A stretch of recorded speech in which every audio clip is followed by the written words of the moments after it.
नमस्कार साथियों, भाविक जेल प्रेरियों, स्वागत है आपका आज की इस क्लास में। और बहुत अच्छे तरीके से आप सबने होली का पर्व मना लिया होगा। और एक सबसे बड़ी जो होली है, रंगों की जो होली है, वो अब आ रही है आगामी आपकी अप्रैल के महीने में है। तो एग्जाम के लगभग थोड़े ही दिन बचे हैं और अपनी तैयारी आप लोगों की बहुत अच्छी तरह हो गई होगी। और उसी आपदा प्रबंधन की मैंने 2 क्लासें आपको करवा दी है, तीसरी क्लास से इसके बाद चौथी क्लास है। लगभग चौथी क्लास में या एक बात क्लास और डाल देंगे, 5वीं क्लास में आपका कंप्लीट आपदा प्रबंधन शुरू से लेकर लास्ट तक जो अपनी किताब आई थी वो कंप्लीट आपको यहाँ पे मैं करवा दूंगा है। उसके बाद में आपके फ्री टेस्ट डाल देंगे है, मैं यहाँ पे ऑनलाइन भी आपको फ्री टेस्ट करवा दूंगा। सारे आपदा प्रबंधन के सारे क्वेश्चन आपको दी बेस्ट करवा दूंगा है। तो अब आपको अच्छे से जुटना है। चलिए शुरुआत करते हैं आगामी क्लास के लिए। आपदा प्रबंधन की नेक्स्ट जो पार्ट 3 है उसकी हम बात कर रहे हैं। 3rd पार्ट में सलाहकार समिति, तो आपदा जो प्रबंधन है इसकी हम पढ़ रहे हैं सलाहकार समिति के बारे में। ये क्या कुछ है जरा सुनिएगा। सलाहकार समिति, देखिए साथियों, आपदा प्रबंधन के विभिन्न पहलुओं पर सलाह देने या सिफारिश करने के लिए NDMA राष्ट्रीय आपदा प्राधिकरण के द्वारा इसका गठन किया गया है, जो कि किस प्रकार से बनेगी। आपदा प्रबंधन के विशेषज्ञ किसी भी राष्ट्रीय, राज्य या जिला स्तर पर आपदा प्रबंधन में व्यवहारिक अनुभव रखने वाले व्यक्ति को इनके द्वारा बनेगी। इसके अलावा बात करेंगे राष्ट्रीय कार्यकारी समिति, तो राष्ट्रीय जो कार्यकारी समिति है, आपदा प्रबंधन अधिनियम 2005 की धारा 8 के अकॉर्डिंग सरकार को राष्ट्रीय आपदा प्रबंधन प्राधिकरण की सहायता के लिए एक राष्ट्रीय कार्यकारी समिति के लिए अधिकृत करता है कि वो कमेटी बनानी है। और अब बात करेंगे राष्ट्रीय कार्यकारी जो समिति है नेशनल NEC, वो आंतरिक स्वास्थ्य, बिजली, वित्त और कृषि मंत्रालयों के सरकारी सचिवों के संयोजन से बनती है।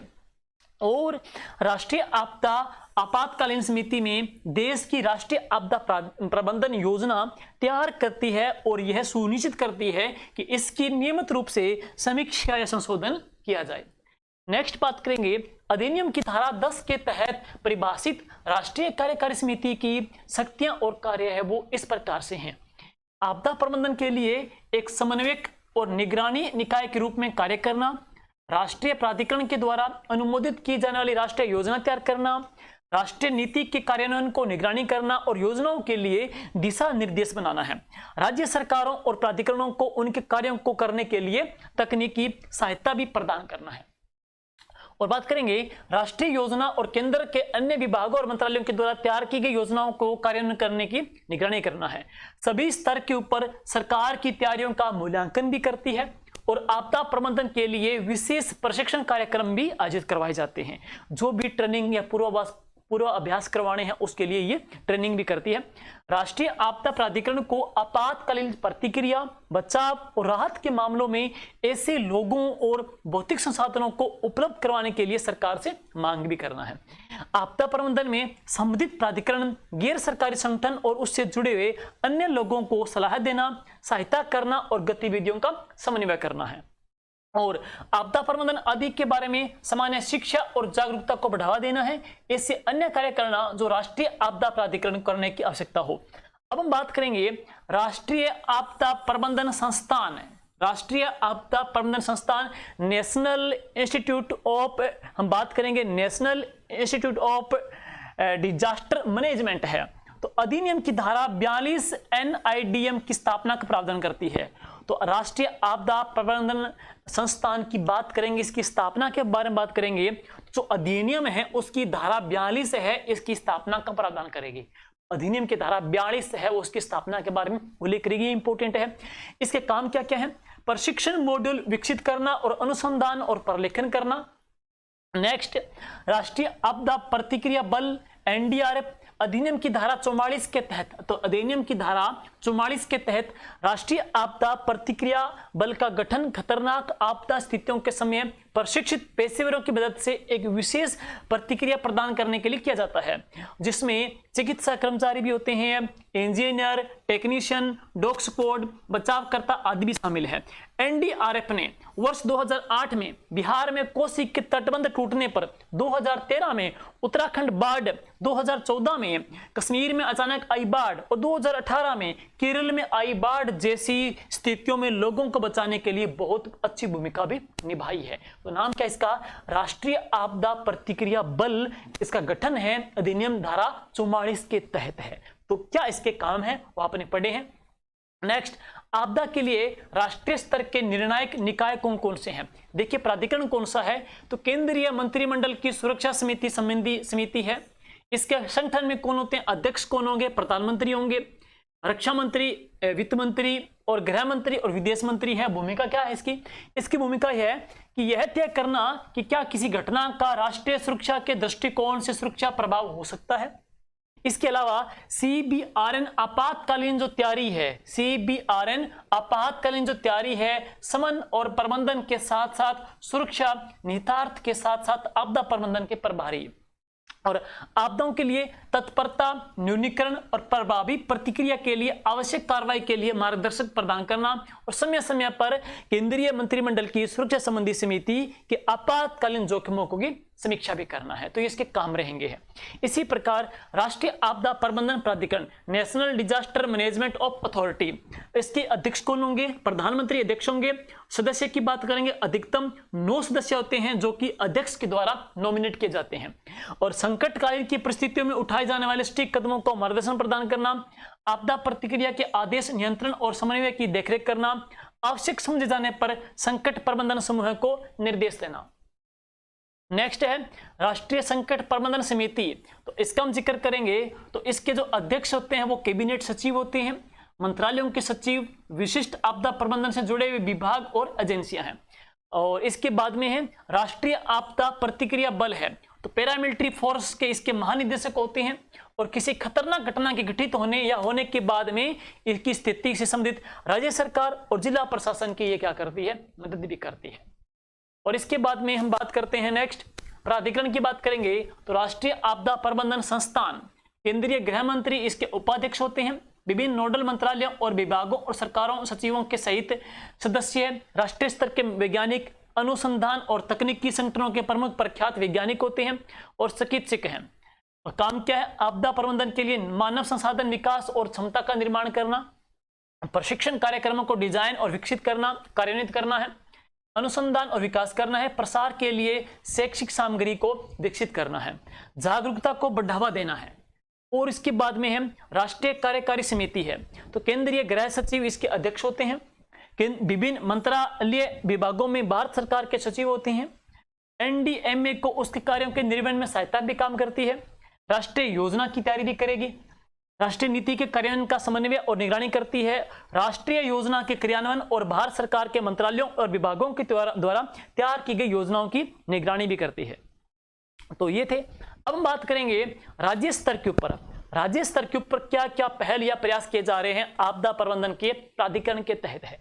तो राज्य स्तर की बात करेंगे तो आपदा प्रबंधन अधिनियम 2005 के अधिवेश, तो भारत में आपदाओं के प्रबंधन के लिए प्रत्येक राज्य की एक अपनी संस्थागत संरचना होगी, प्रत्येक स्टेट वाइज भी होगी है। तो प्रत्येक राज्य सरकार को राज्य आपदा प्रबंधन योजनाओं को तैयार करती है, आपदा रोकथाम न्यूनीकरण उपायों को राज्य विकास योजना में शामिल भी करती है और उनको वित्त प्रदान करने के लिए उचित कार्रवाई भी करनी चाहिए, स्टेट लेवल के ऊपर है।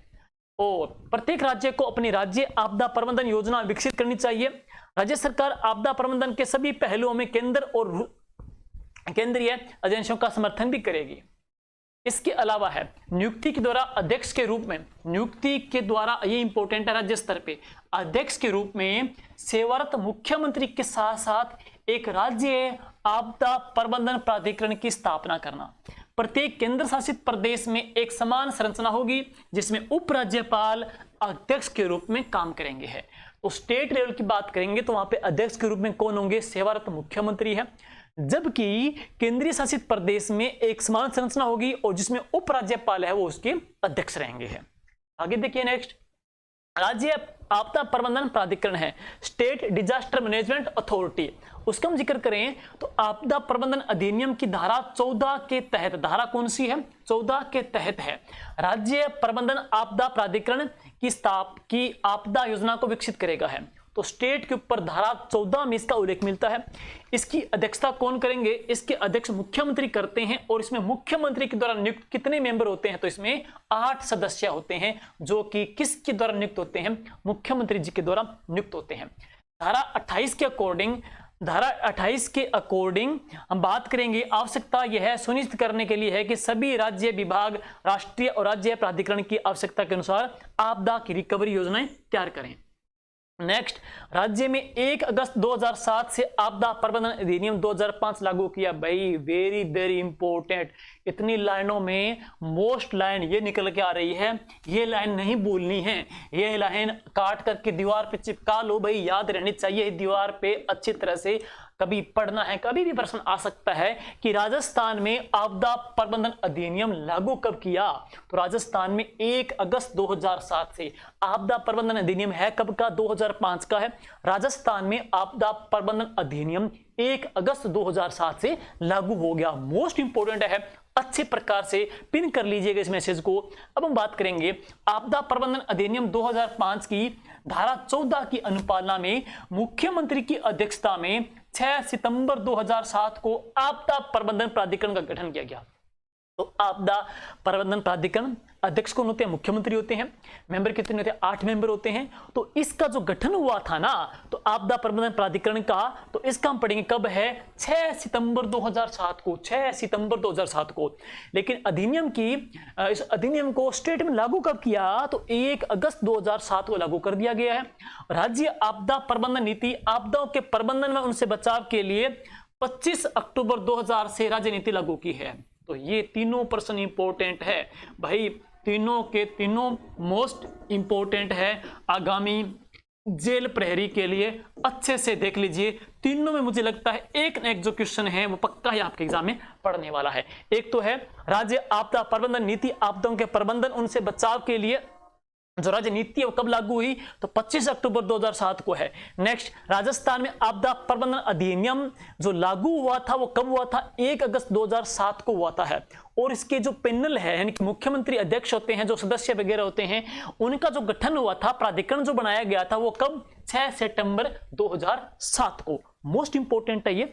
और अब आगे चलते हैं। नेक्स्ट है राजस्थान आपदा प्रबंधन प्राधिकरण की क्या इसका संस्थागत ढांचा है, क्या इसकी संरचना है, जरा सुनिएगा।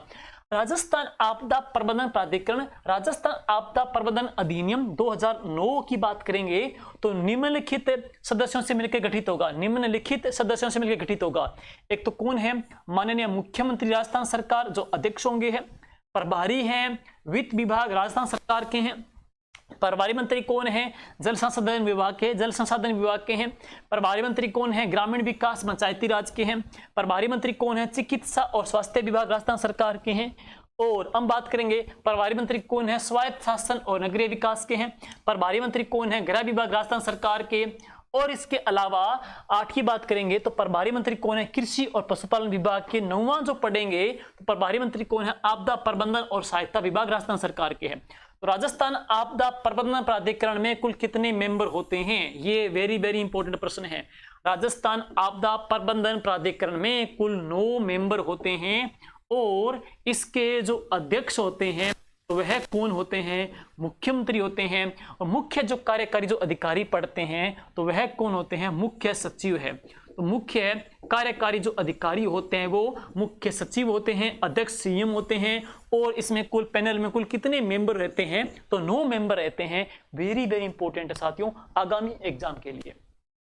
नेक्स्ट है राजस्थान आपदा प्रबंधन अधिनियम 2009 की बात करेंगे, उसकी अनुपालना में है। तो प्राधिकरण विशेष परिस्थितियों में यदि ऐसा आवश्यक समझा जाए तो किसी मंत्री या राज्य मंत्री जो प्राधिकरण का सदस्य नहीं है को विशेष आमंत्रित के रूप में आमंत्रित कर सकेगा। जब कभी वांछनीय समझा जावे, राज्य प्राधिकरण उसके कृत्यों में सहायता के लिए राज्य कार्यकारी समिति के किसी सदस्य को आमंत्रित कर सकेगा। और मुख्यमंत्री राज्य प्राधिकरण का अध्यक्ष होगा। नेक्स्ट, राज्य कार्यकारी समिति का अध्यक्ष राज्य प्राधिकरण का पदेन मुख्य कार्यकारी अधिकारी होगा। और प्रमुख शासन सचिव राज्य आपदा प्रबंधन और सहायता विभाग राज्य प्राधिकरण का पदेन अपर मुख्य कार्यकारी अधिकारी होगा है। राज्य प्राधिकरण का अध्यक्ष राज्य प्राधिकरण का जो अध्यक्ष है किसी एक सदस्य को प्राधिकरण के उपाध्यक्ष के रूप में पदवीत कर सकेगा। और पदेन अपर मुख्य कार्यकारी अधिकारी प्रमुख शासन सचिव है। और आगे पढ़ेंगे राजस्थान राज्य कार्यकारिणी समिति आपदा प्रबंधन की है। राजस्थान आपदा प्रबंधन अधिनियम कब का है? 2009 का। आपदा प्रबंधन नियम कब का? 2009 का है। तो मुख्य सचिव अध्यक्ष, अतिरिक्त मुख्य सचिव गृह विभाग इसके सदस्य हैं, प्रमुख शासन सचिव कृषि विभाग के इसके सदस्य हैं, प्रमुख शासन सचिव वित्त विभाग के इसके सदस्य हैं, शासन सचिव आपदा प्रबंधन एवं सहायता विभाग के सदस्य सचिव हैं। ये ढांचा रहेगा है। और आगे बात करेंगे, नेक्स्ट है राज्य कार्यकारिणी समिति। जब कभी अध्यक्ष के द्वारा अपेक्षित हो किसी प्रमुख सचिव या सचिव को उसके कर्तव्य के निर्वहन में सहायता के लिए विशेष आमंत्रित के रूप में आमंत्रित कर सकेगी। राजस्थान राज्य कार्यकारिणी समिति आपदा प्रबंधन, राजस्थान आपदा प्रबंधन अधिनियम 2009। कुल सदस्य कितने होते हैं? 5 होते हैं। अध्यक्ष कौन है? मुख्य सचिव हैं। सचिव कौन रहेंगे? तो शासन सचिव हैं। और इसी प्रकार अब बात करेंगे राज्य के बाद में है जिला स्तर के ऊपर है, तो जिला आपदा प्रबंधन प्राधिकरण। तो राजस्थान आपदा प्रबंधन अधिनियम 2009 की जिला स्तर पे क्या इसका ढांचा है जरा सुनिएगा। तो इसके जिला अध्यक्ष होंगे ना, प्रत्येक जिले के जिला कलेक्टर, जिला मजिस्ट्रेट इसके अध्यक्ष होते हैं। और आगे पढ़ेंगे, प्रमुख जिला जो परिषद हैं वो इसके अध्यक्ष होते हैं। सदस्य की बात करेंगे तो सीईओ मुख्य कार्यकारी अधिकारी जिला परिषद के इसके सदस्य रहेंगे हैं। जिला पुलिस अधीक्षक हैं इसके सदस्य रहेंगे हैं। जिले के लोक निर्माण विभाग का वरिष्ठ अधिकारी सदस्य हैं। जिले के जल संसाधन विभाग का वरिष्ठ अधिकारी इसका सदस्य हैं। अपर कलेक्टर और जिला मजिस्ट्रेट पदेन सहायता अनुभाग का बाहर साधक इसके सदस्य रहते हैं। नेक्स्ट है कुल मेंबर। जिला स्तर की बात करेंगे तो कुल मेंबर कितने होते हैं? 7 होते हैं, जिसमें अध्यक्ष हैं जिला कलेक्टर एवं जिला मजिस्ट्रेट, जबकि सह जो अध्यक्ष होते हैं तो वह कौन होते हैं? जिला प्रमुख हैं, इसके सह अध्यक्ष होंगे हैं। तो जिला जो परिषद जिला प्रमुख की बात करेंगे तो ये इसके सह अध्यक्ष रहेंगे, ध्यान दे लेना ये है। कुल मेंबर कितने रहेंगे? 7 मेंबर रहेंगे। जिला आपदा प्रबंधन प्राधिकरण। राजस्थान आपदा प्रबंधन अधिनियम 2009 के तहत है। प्राधिकरण के निम्नलिखित स्थायी आमंत्रित होंगे हैं। कौन कौन से स्थायी सदस्य इसके आमंत्रित किए जाएंगे? जिला स्तर के ऊपर है। तो एक तो है जिले से निर्वाचित सांसद होंगे, जिले के क्षेत्र का रिप्रेजेंट करने वाले विधानसभा के मेंबर भी इसके लिए आमंत्रित किए जाएंगे हैं। जिले में पदस्थापित जन स्वास्थ्य अभियांत्रिकी विभाग, चिकित्सा विभाग और पशुपालन विभाग के वरिष्ठ अधिकारी भी इसके लिए आमंत्रित सदस्य के रूप में किए जाएंगे हैं। नेक्स्ट, जिला प्राधिकरण का जो अध्यक्ष है विशेष परिस्थितियों में यदि वह आवश्यक समझे तो किसी भी व्यक्ति को विशेष आमंत्रित के रूप में आमंत्रित कर सकता है। अगर उसको लगता है कि कोई बड़ा नामी फेमस खिलाड़ी भी है, कोई बड़ा व्यक्ति है जिसकी अच्छ प्रकार से समाज में सम्मान भी है, स्थान भी है, तो उस व्यक्ति को भी वह यहाँ पे आमंत्रित कर सकता है। इस कमेटी के लिए है। जिला प्राधिकरण राज्य सरकार या केंद्र सरकार के अधीन किसी विभाग के किसी जिला स्तरीय अधिकारी को जिला प्राधिकरण का सदस्य नहीं है सहायुक्त कर सकेगा यदि प्राधिकरण वह वांछनीय समझे कि उसकी उपस्थिति तुरंत निवारण, समन और प्रतिक्रिया के लिए आवश्यक हो, तो उनको कर सकेगा। नेक्स्ट है नेशनल डिजास्टर मैनेजमेंट अथॉरिटी 2005 के महत्वपूर्ण खंड क्या है? देखो धारा 6 की बात करेंगे तो इसमें आपदा प्रबंधन के लिए राष्ट्र की योजना तैयार करना है और करने की एनडीएमए की शक्ति है। यह राज्य आपदा प्रबंधन प्राधिकरण के माध्यम से योजना के क्रियान्वयन में सुनिश्चित करता है। धारा जो 10 है यह राष्ट्रीय कार्यकारी समिति को सरकारों को उनके द्वारा किए जाने वाले उपायों के बारे में निर्देश देने की अनुमति देता है। धारा जो 33 है जिला प्राधिकरण किसी भी अधिकारी या जिला स्तर पर किसी विभाग या किसी स्थानीय प्राधिकरण को आपदा की रोकथाम या न्यूनीकरण के लिए ऐसे उपाय करने का आदेश दे सकता है। इसी प्रकार धारा जो 51 से लेकर धारा जो 61 है विशिष्ट अपराधों के लिए दंड के प्रावधान है। इसमें 51 से लेकर 61 तक है।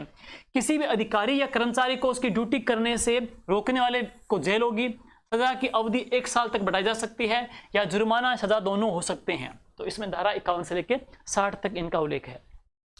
कोविड-19 और आपदा प्रबंधन अधिनियम, इसके बाद अब जो लाइनें आएगी, जो फैक्ट आएंगे, वेरी वेरी इंपॉर्टेंट है। अच्छे से कान खोल के दिमाग खोल के सुनिएगा, वेरी वेरी इंपॉर्टेंट है भाई। कोविड-19 देश की कानूनी और संवैधानिक संस्थाओं के द्वारा नियंत्रित की जा रही पहल अखिल भारतीय जैविक आपदा थी। अखिल भारतीय जैविक आपदा थी है। तत्कालीन महामारी के प्रकोप को दूर करने के लिए राष्ट्रीय आपदा प्रबंधन योजना, जिसे 2016 में प्रकाशित किया गया था, देश में अब तक बनाई गई पहली राष्ट्रीय आपदा प्रबंधन योजना है। वेरी वेरी इंपॉर्टेंट है।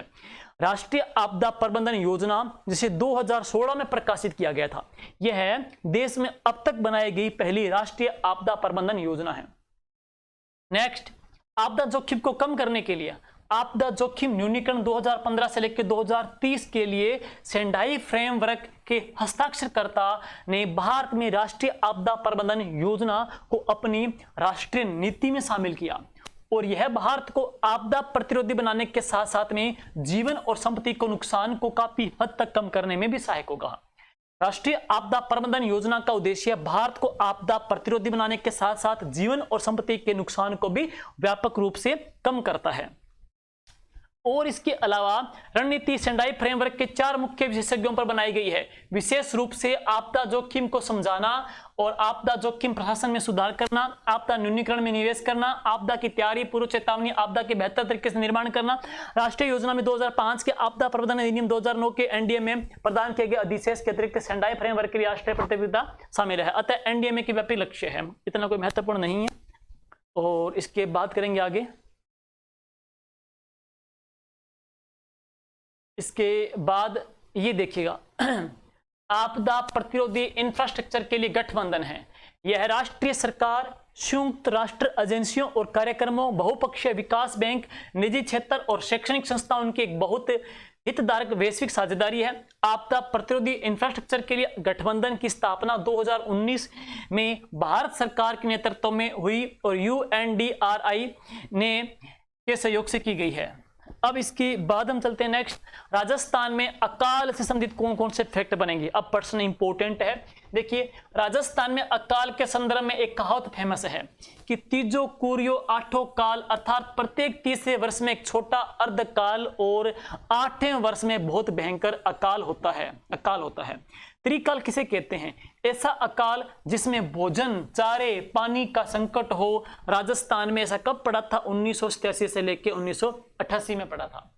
नेक्स्ट, चालीसा काल, ये 1783 में पड़ा था और इस काल है जो इस पंचकाल है, ये पड़ा था 1812 से 1813 के बीच में है। सहसा मूंदसा जो अकाल है यह कब पड़ा? 1843 से लेकर के है। और जो छप्पनिया जो अकाल पड़ा है यह पड़ा था 1899 से लेकर 1900 तक है। छप्पनिया काल 1899 से 1900 तक, सहसा मूंदसा काल 1843 से 44 तक है और जो पंचकाल है 1812 से 1813 तक है। चालीसा काल 1783 में पड़ा था और जो त्रिकाल पड़ा है 1987 और 88 में पड़ा है। नेक्स्ट, 2002 और 3 में राजस्थान में सर्वाधिक जिले अकाल प्रभावित रहे हैं। तो राजस्थान में सबसे ज्यादा जो जिले अकाल से प्रभावित रहे हैं वो कब रहे हैं? 2002 और 2003 में रहे हैं। 1953 में राज्य में एक सहायता विभाग की स्थापना की गई थी। काम क्या था? बाढ़, भूस्खलन आदि की आपदा में सहायता करना। 30 अक्टूबर 2003 से नाम बदल करके आपदा प्रबंधन एवं सहायता विभाग कर दिया। तो आपदा प्रबंधन एवं सहायता विभाग पहले किस नाम से था? पहले राजस्थान में खाली इसका नाम क्या था? एक सहायता विभाग था जो 1953 में बढ़ा। लेकिन 30 अक्टूबर 2003 से वेरी वेरी इंपॉर्टेंट है, इसका नाम क्या किया गया? आपदा प्रबंधन एवं सहायता विभाग कर दिया गया। नेक्स्ट, प्राकृतिक आपदा सहायता कोष, ये 1990 और 91 में गठित हुआ था। राज्य आपदा मोचन निधि में भारत व राज्य सरकार के द्वारा अंशदान से बना था। 75:25% की भागीदारी से है। सूखा संभावित कार्यक्रम, ये 1974 और 75 में चलाया गया था। मरु विकास कार्यक्रम है, ये 1977 और 78 में चलाया गया। तो मरु विकास कार्यक्रम 1977 और 78 में ग्राम विकास अधिकारी में प्रश्न पूछा जा चुका है, महत्वपूर्ण है ये। नेक्स्ट है, आपदा घटित होने पर त्वरित कार्यवाही एवं मॉनिटरिंग करने हेतु आपातकालीन प्रतिक्रिया सहायता प्रणाली 112, राज्य में टोल फ्री नंबर 112 पर आपदा से संबंधित कॉल हेतु राज्य आपातकालीन परिचालन केंद्र शासन सचिवालय जयपुर में स्थापित किया गया है। तो राजस्थान में आपदा के लिए जो घटना होने पर त्वरित मॉनिटरिंग के लिए संकटकालीन जो टोल फ्री जो नंबर है ना, तो वह कौन से रहेंगे? 112 रहेंगे। नेक्स्ट है, राज्य की कुल आपदाएं। राजस्थान की कुल आपदा की बात करेंगे तो राजस्थान में भूकंप जो संवेदनशील राज्य नहीं है, राजस्थान की बात करेंगे, राजस्थान भूकंप संवेदनशील राज्य नहीं है, लेकिन कभी कभार भूकंप देखने को मिलता है। राजस्थान का उत्तर पूर्वी राजस्थान के साथ ज्यादा संवेदनशील माना जाता है। जैसे कि बात करेंगे राजस्थान के लिए अलवर और भरतपुर जिलों के लिए है। उसी प्रकार 2006 में बाड़मेर का कौन सा क्षेत्र है? बाड़मेर के कवास में रोहिला नदियों के द्वारा जो बाढ़ आ गई थी है, तो उसने आसपास के क्षेत्र को जलमग्न कर दिया। 2003 की ओलावृष्टि में राजस्थान को बहुत ज्यादा नुकसान हुआ था। 2020 में राज्य में बांसवाड़ा को छोड़ करके सभी जिले टिड्डी से प्रभावित रहे थे। 2020 में टिड्डी आई, 2003 में ओलावृष्टि का नुकसान हुआ, 2006 में कवास बाड़मेर में बाढ़ आई थी, और राजस्थान में भूकंप का उत्तर पूर्वी जो क्षेत्र है वो ज्यादा संवेदनशील माना जाता है। इसी प्रकार टिड्डी का प्रवेश पाकिस्तान की ओर से कहां पे हुआ था? जैसलमेर में हुआ था। टिड्डी संवेदनशील केंद्र कहां पे है? जोधपुर जिले में रखा गया है। राज्य की पर्यावरण नीति है, राजस्थान की पहली जो पर्यावरण नीति है वो 2010 में जारी हुई थी, और राजस्थान यह पर्यावरण नीति जारी करने वाला देश का पहला राज्य है जो कि 2010 में जारी हुई थी। कोविड-19 महामारी में राजस्थान का एक ऐसा जिला जिसने बहुत ही बेहतर तरीके से नवाचार किया, पहल की थी, और जो राजस्थान का मॉडल जिला सिलेक्ट हुआ था वो है कौन सा है? भीलवाड़ा जिला है। आपदा प्रबंधन संशोधन विधेयक कहाँ, ये अभी अपडेट है भी, ये अपडेट है, नया टॉपिक है, वेरी वेरी इंपॉर्टेंट है। टेलीग्राम पे भी हमने डाल दिया था। इस क्लास की पीडीएफ आपको टेलीग्राम में मिलेगी। टेलीग्राम जी के विद्यार्थी जांगीड़ के नाम का है, तो वहां पे हमने इसके बारे में अपडेट करवाया था कि आपदा प्रबंधन अधिनियम संशोधन विधेयक है वो लोकसभा में पारित हुआ था। तो आपदा प्रबंधन संशोधन विधेयक 2024 को लोकसभा के द्वारा 12 दिसंबर 2024 को ध्वनिमत रूप से पारित कर दिया गया है। 12 दिसंबर 12/12/24 को आपदा प्रबंधन संशोधन विधेयक को पारित किया गया है। इस विधेयक का जो उद्देश्य है मौजूदा आपदा प्रबंधन अधिनियम 2005 में संशोधन करना है। एक तो बात यह है कि 2005 का जो अधिनियम है उसमें संशोधन करना। इस विधेयक का उद्देश्य है मौजूदा आपदा प्रबंधन अधिनियम 2005 के तहत राष्ट्रीय आपदा प्रबंधन प्राधिकरण एनडीएम में, राज्य आपदा प्रबंधन प्राधिकरण एसडीएम में और जिला आपदा प्रबंधन प्राधिकरण की स्थापना की गई है। ये तीनों प्राधिकरण राष्ट्रीय, राज्य और जिला स्तर पर आपदा प्रबंधन के लिए जिम्मेदार है। यानी कि नेशनल पे एनडीएम में है, स्टेट के लिए एसडीएम में है, जिले के लिए हम पढ़ेंगे तो जिला आपदा प्रबंधन प्राधिकरण है। तीनों की तीनों क्या है, ये इनको रिस्पॉन्सिबल बताया गया है।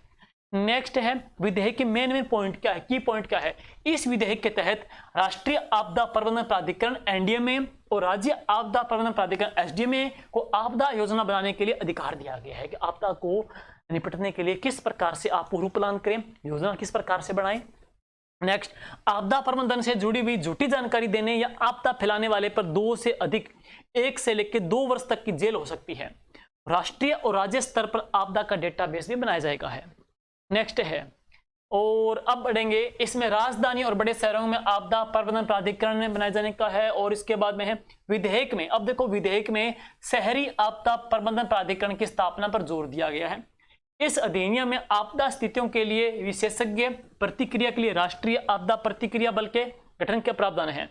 विधेयक राज्य सरकार को राज्य आपदा प्रतिक्रिया बल के गठन का अधिकार देता है। आपदा प्रबंधन पुरस्कार प्रतिवर्ष 23 जनवरी को सुभाष चंद्र बोस की जयंती पर दिया जाता है। तो भाई वेरी इंपॉर्टेंट है, very very important, very very important है, मोस्ट इंपॉर्टेंट है। सुभाष चंद्र बोस का जो जन्म मनाया जाता है आपको पता ही होगा। सुभाष चंद्र जी बोस की जो जयंती है तो वह किस रूप में मनाई जाती है, तो इसको बनाते हैं पराक्रम दिवस के रूप में है। याद ही कब है? 23 जनवरी को। तो 23 जनवरी को पराक्रम दिवस बनाया जाता है और 23 जनवरी को ही आपदा प्रबंधन पुरस्कार दिए जाते हैं। तो आपदा प्रबंधन जो पुरस्कार दिया जाता है ये कब दिया जाता है? तो ये दिया जाता है 23 जनवरी को दिया जाता है। तो भावी जेल प्रेरियों अच्छे से देख लीजिएगा, 23 जनवरी आपदा प्रबंधन जो पुरस्कार है वो भी मिलता है। 23 जनवरी है पराक्रम दिवस के रूप में मनाया जाता है। 23 जनवरी नेताजी सुभाष चंद्र बोस का जन्म दिवस भी है, उनकी जयंती आती है। तो अच्छे से देख लेना, वेरी वेरी इंपॉर्टेंट है। नेक्स्ट है 2005 का पुरस्कार है संस्था, सॉरी 2025 का पुरस्कार है संस्था की श्रेणी में भारतीय राष्ट्रीय महासागर सूचना सेवा केंद्र को प्रदान किया गया, INEOS को प्रदान किया गया। जबकि राष्ट्रीय आपदा मोचन बल हर वर्ष 19 जनवरी को अपना स्थापना दिवस मनाता है और इसकी स्थापना कब हुई थी? 2008 19 जनवरी को हुई थी। और आपदा न्यूनीकरण 2024 के क्या थीम रही है? आपदा जो न्यूनीकरण है इसकी 2024 की जो थीम थी वो क्या थी? Improving the next generation for a resilient future है। इसरो ने 605.08 सैटेलाइट उपकरण को सतीश धवन स्पेस सेंटर हरिकोटा से लॉन्च किया है। तो भाई मोस्ट इंपोर्टेंट है, अच्छे से देख लेना। ये नेक्स्ट है याचिका तिथि है 16 अगस्त 2024 को। उद्देश्य क्या है? पर्यावरण और आपदा संबंधी जानकारी देना। आपदा प्रबंधन बीमा करने वाला देश का पहला राज्य कौन सा है? तो नागालैंड है। तो आपदा प्रबंधन बीमा करने वाला देश का पहला जो स्टेट रहेगा तो वह कौन सा रहेगा? नागालैंड है। नवंबर 2024 में भारतीय सेना के द्वारा बहुसंस्था आपदा राहत अभ्यास संयुक्त विमोचन 2024 को आयोजन गुजरात के पोरबंदर और अहमदाबाद में किया गया। आपदा प्रबंधन सरकार एवं नागरिक सुरक्षा विभाग के द्वारा 23 दिसंबर 2024 को एक अधिसूचना जारी करके राज्य में लू ताप को राज्य विशेष प्राकृतिक आपदा की श्रेणी में अधिसूचित किया गया है। तो वेरी वेरी इंपॉर्टेंट है। देखो, आपदा प्रबंधन सहायता एवं नागरिक सुरक्षा विभाग के द्वारा 23 दिसंबर 2024 को एक नोटिफिकेशन जारी करके राजस्थान में लू और ताप को एक विशेष प्राकृतिक आपदा की श्रेणी में अधिसूचित किया गया है। वेरी वेरी इंपॉर्टेंट, लू और ताप को है। नेक्स्ट, जलवायु परिवर्तन नीति 2023 की राजस्थान में क्या है? ग्लोबल वार्मिंग को 2 डिग्री सेल्सियस से नीचे रखने और CO2 और अन्य ग्रीन हाउस गैसों के उत्सर्जन को 1990 के स्तर की तुलना में 2050 तक आधा करने का टारगेट रखा गया है। कम विकिरण वाले जैसलमेर, बाड़मेर, राजस्थान, राजसमंद जैसे जिलों पर अधिक ध्यान देकर के फसल का विविधीकरण बढ़ाना है। 15 साल पुराने पेट्रोल और 10 साल पुराने डीजल वाहन को समयबद्ध तरीके से बंद भी करना है। 15 साल पुराने पेट्रोल और 10 साल पुराने डीजल वाहन को समयबद्ध तरीके से बंद करना। भूकंप के अध्ययन को क्या कहते हैं? सीस्मोलॉजी कहते हैं। भूकंप आने से पूर्व वायुमंडल में किस गैस की मात्रा में वृद्धि देखी जाती है? तो रेडोन गैस की। नेक्स्ट, पृथ्वी की सतह पर भूकंप के समान तीव्रता वाले बिंदुओं को मिलाने वाली रेखा को क्या कहते हैं? तो समभूकंपीय रेखा कहते हैं। समभूकंपीय रेखा है वह बिंदु जहां पर भूकंपी तरंगे सबसे पहले पहुंचती है, उसे क्या कहते हैं? तो उसे क्या बोलते हैं? एपिसेंटर यानी कि अधिकेंद्र कहते हैं। वेरी वेरी इंपॉर्टेंट फैक्ट है, छोटे छोटे भाई पढ़ लेना भी वेरी वेरी इंपॉर्टेंट है। लास्ट टाइम में है 2 गुना स्पीड करके अच्छे से पढ़ना है। वेरी वेरी इंपॉर्टेंट है, ये चीजें आपकी याद रहनी चाहिए। एग्जाम में आने वाला प्रश्न है, वह स्थान जहां से ऊर्जा तरंगों की उत्पत्ति होती है तो उसे क्या कहते हैं? उसे भूकंप का मूल कहते हैं। भारत में पहली भूकंपीय वेधशाला कब और कहां पे स्थापित हुई थी? तो भारत की पहली भूकंपीय वेधशाला अलीपुर में स्थापित हुई थी। कहां पे? कोलकाता में 1898 में है। भारत की प्रथम भूकंपीय चेतावनी प्रणाली कब और कहां स्थापित हुई? तो चेतावनी प्रणाली देहरादून में स्थापित हुई, 2015 में है। राष्ट्रीय भूकंप विज्ञान केंद्र कहां पे स्थित है? तो नई दिल्ली में है। राष्ट्रीय भूकंप विज्ञान केंद्र नई दिल्ली में स्थापित है। और भूकंप की तीव्रता की मर्केली पैमाने पर कितने अंक होते हैं? 1 से लेकर 12 अंक होते हैं। रिएक्टर पैमाना भूकंप के किस आयाम का मापन करता है? तो परिमाण का है। भूकंप की दृष्टि से भारत के 2 अति संवेदनशील भूकंप क्षेत्र कौन कौन से? हिमालय और कौन सा? कच्छ है। भारत में भूकंप जोनों की संख्या वर्तमान में कितनी है? तो अच्छा प्रश्न है। भारत में भूकंप जोन वर्तमान में कितने हैं? तो 4 हैं। भूकंप जोन कितने हैं? 4 भारत में हैं। और इसी प्रकार भूकंप मूल की गहराई के आधार पर भूकंप कितने प्रकार के होते हैं? छिछले उद्गम केंद्र के भूकंप, मध्यम उद्गम केंद्र के भूकंप और गहरे उद्गम केंद्र के भूकंप है। 3 प्रकार के आ जाएंगे हैं। छिछले उद्गम के केंद्र के भूकंप की गहराई कितनी होती है? 0 से लेकर 50 किलोमीटर तक होती है। मध्यम की बात करेंगे तो 50 से लेकर 250 किलोमीटर की होती है। और गहरे की बात करेंगे तो 250 से लेकर के 700 किलोमीटर तक की होती है। भारतीय भूवैज्ञानिक के अनुसार भारत का कितना % क्षेत्र है वो बाढ़ का प्रभावित क्षेत्र है? तो 12.5% क्षेत्र है जो बाढ़ प्रवण क्षेत्र है। और इसके बाद में है गंगा बेसिन में बाढ़ नियंत्रण एवं प्रबंधन हेतु गंगा बाढ़ नियंत्रण आयोग की स्थापना कब हुई थी? वर्ष 1972 में हुई थी। कहां पे? पटना में है। भारत में बाढ़ नियंत्रण के लिए राष्ट्रीय बाढ़ नियंत्रण कार्यक्रम किस वर्ष शुरू किया गया? तो 1954 में शुरू किया गया है। वर्ष 2001 तक आपदा न्यूनीकरण एवं प्रबंधन का दायित्व किस मंत्रालय के पास था? तो कृषि मंत्रालय के पास था। राष्ट्रीय आपदा प्रबंधन प्राधिकरण का गठन कब किया गया? तो इसका गठन सितंबर 2005 में हुआ था, कार्यकारी जो आदेश के माध्यम से है। और नेक्स्ट है राष्ट्रीय आपदा प्रबंधन अधिनियम कब पारित किया गया? तो दिसंबर 2005 में है। राष्ट्रीय आपदा प्रबंधन प्राधिकरण कितने स्तर पर गठित किया गया है? तो 3 स्तर पे है। नेशनल डिजास्टर मैनेजमेंट है SDM में और जिला स्तर के ऊपर है। तो यहाँ पे जिला कलेक्टर हैं अध्यक्ष, यहाँ पे मुख्यमंत्री जी अध्यक्ष हैं और यहाँ पे कौन है, प्रधानमंत्री जी अध्यक्ष रहेंगे हैं। राष्ट्रीय आपदा प्रबंधन प्राधिकरण की किस मंत्रालय के अंतर्गत काम करता है, तो गृह मंत्रालय में है। और एनडीएमए की बात करेंगे, इसकी अध्यक्षता कौन होता है, प्रधानमंत्री इसके अध्यक्ष होते हैं। समन्वय एवं अन्य कार्यों के लिए राष्ट्रीय आपदा प्रबंधन प्राधिकरण की अध्यक्षता कौन करता है, तो गृह सचिव करता है। ये पीछे वाला रिवीजन आ जाएगा। किस वर्ष राष्ट्रीय आपदा प्रबंधन प्राधिकरण के द्वारा राष्ट्रीय आपदा प्रबंधन नीति का निर्माण किया गया, 2009 में इसकी नीति का निर्माण हुआ। आपदा प्रबंधन पर राष्ट्रीय संस्थान जिसकी स्थापना 2006 में की गई थी का अध्यक्ष कौन होते हैं, तो केंद्रीय गृह मंत्री इसके अध्यक्ष होते हैं। आपदा प्रबंधन एवं राष्ट्रीय संस्थान सार्क देशों के आपदा प्रबंधन केंद्र के रूप में भी काम करता है। राष्ट्रीय आपदा प्रतिक्रिया बल की उत्तर प्रदेश में कहां पे बटालियन स्थापित है, तो गाजियाबाद और कहां पे है, वाराणसी में है। और इसके बाद में है आपदा न्यूनीकरण दिवस कब बनाते हैं, तो प्रत्येक वर्ष 13 अक्टूबर को है। तो प्रत्येक वर्ष 13 अक्टूबर को आपदा न्यूनीकरण दिवस मनाते हैं। इसकी शुरुआत कब हुई थी, 1989 में है। संयुक्त राष्ट्र अवार्ड किस क्षेत्र में किए गए बेहतर आवाज के लिए दिया जाता है, तो आपदा न्यूनीकरण बेहतर प्रयास के लिए दिया जाता है, व्यक्ति संस्था को देते हैं। योकोहामा रणनीति का संबंध किस क्षेत्र से है, तो आपदा के प्रबंधन से है। योकोहामा का संधाई फ्रेमवर्क का संबंध किससे है, तो आपदा जोखिम को न्यूनीकरण करने से है। और आपदा जोखिम न्यूनीकरण की बात करेंगे तो न्यूनीकरण दिवस कब बनाते हैं, तो 13 अक्टूबर को है। हयुगो रणनीति फ्रेमवर्क जो जापान में हुआ था तो 2005 में हुआ था। 2005 से लेकर 15 का संबंध किससे है, तो आपदा न्यूनीकरण से है। और इसी प्रकार सेंधाई का पढ़ लिया है। सेंधाई फ्रेमवर्क कब अपनाया गया हो गया है, आपदा न्यूनीकरण दिवस पर 30वें संयुक्त राष्ट्र सम्मेलन 2015 का पढ़ लिया है। और इसके बाद में हम बात करेंगे सुभाष चंद्र बोस जी का दिन पढ़ लिया है। पराक्रम दिवस 23 जनवरी को आपदा प्रबंधन पुरस्कार के रूप में दिया जाएगा, आपका हो चुका है। सुभाष चंद्र बोस आपदा प्रबंधन पुरस्कार के तहत कितनी धनराशि, ये चीज रहेगी, तो 23 जनवरी को सुभाष चंद्र बोस जी की जयंती पर आपदा प्रबंधन पुरस्कार की कितनी धनराशि दी जाएगी, तो संस्था को दिए जाते हैं 51 लाख रुपए और व्यक्तिगत वर्ग में कितने दिए जाते हैं, 5 लाख रुपए व्यक्तिगत कैटेगरी में दिए जाते हैं। संस्था को 51 लाख रुपए और आदमी को कितने हैं, 5 लाख रुपए दिए जाते हैं। वर्ष 2022 के लिए सुभाष चंद्र बोस आपदा प्रबंधन पुरस्कार किसे प्रदान किया गया, तो संस्था में यानी कि 51 लाख रुपए का पुरस्कार मिला है, गुजरात आपदा प्रबंधन संस्थान को दिया गया है। व्यक्ति की कैटेगरी मिला है, प्रोफेसर विनोद शर्मा को मिला है। तो विनोद जी शर्मा को मिले हैं कितने, 5 लाख हैं, जबकि संस्था को कितने मिले हैं, 51 लाख मिले हैं। और मिलते कब हैं, तो 23 जनवरी को पुरस्कार दिया जाता है। और इसके बाद में भारत सरकार के द्वारा सुभाष चंद्र बोस आपदा प्रबंधन पुरस्कार की घोषणा कब की जाती है, तो 23 जनवरी को घोषणा हुई थी। भोपाल गैस त्रासदी 2 से लेकर 3 दिसंबर 1984 को MIC गैस के हिसाब से हुई थी। मिथाइल आइसोसाइनेट है। चेरनोबिल दुर्घटना किस आपदा से संबंधित है, तो परमाणु आपदा से जुड़ी हुई है। और भारत के सर्वाधिक आपदाग्रस्त राज्यों में प्रमुख स्थान ओडिशा का है। भारतीय भूवैज्ञानिक सर्वेक्षण है। और इसके बाद हम बात करेंगे प्रमुख अनुसंधान जो संस्थान है वो देख लेना। भारतीय भूवैज्ञानिक सर्वेक्षण है, कोलकाता में है।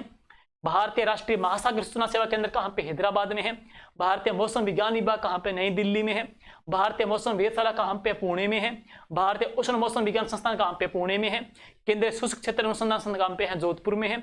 भारतीय राष्ट्रीय वैज्ञानिक प्रलेखन केंद्र कहां पे, नई दिल्ली में है। आपदा प्रबंधन प्रशिक्षण संस्थान कहां पे, लातूर महाराष्ट्र में है। राष्ट्रीय भूभौतिकी संस्थान कहां पर है, तो ये हैदराबाद में है। और ये थी आज की महत्वपूर्ण क्लास है। इसके बाद सामान्यतः 2 क्लासों में आपका टॉपिक कंप्लीट हो जाएगा है। फिर आपको कराएंगे बहुत अच्छे बेहतरीन क्वेश्चन है। और एक मैं क्लास लेके आऊंगा लास्ट की बूस्टर क्लास, बहुत ही इंपॉर्टेंट है, मात्र 25 मिनट की। जितना जो टॉपिक करवाया जाएगा 5 क्लासों में, उसका निचोड़ जो सार है उस क्लास में कराऊंगा।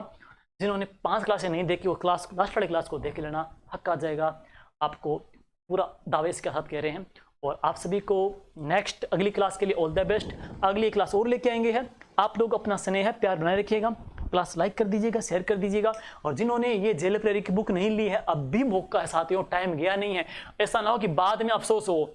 मात्र इतने रुपए का खेल है, लेकिन उसमें से अगर मान के चलो 5 ही प्रश्न आ गए तो कुछ नहीं है, ये कुछ ही नहीं है आपके। तो इसलिए किताबों के ऊपर है जो पैसे लगाए जाते हैं, माँ सरस्वती उसका ऋण चुकाएगी है। विद्या का जो इसमें लगाया जाता है, विद्या पे जो राशि व्यय करते हैं उसका हक मिलेगा। तो सोचे मत, अच्छे से भी टाइम पड़ा है, बुक्स ला करके बेहतर तरीके से शॉर्ट मैटर आप पढ़ सकते हो। अपडेट जो इको सर्वे का डेटा पढ़ सकते हो। उम्मीद करते हैं ये बुक, ये क्लास आपकी तैयारी में एक रामबाण सिद्ध होगी। All the best, thank you.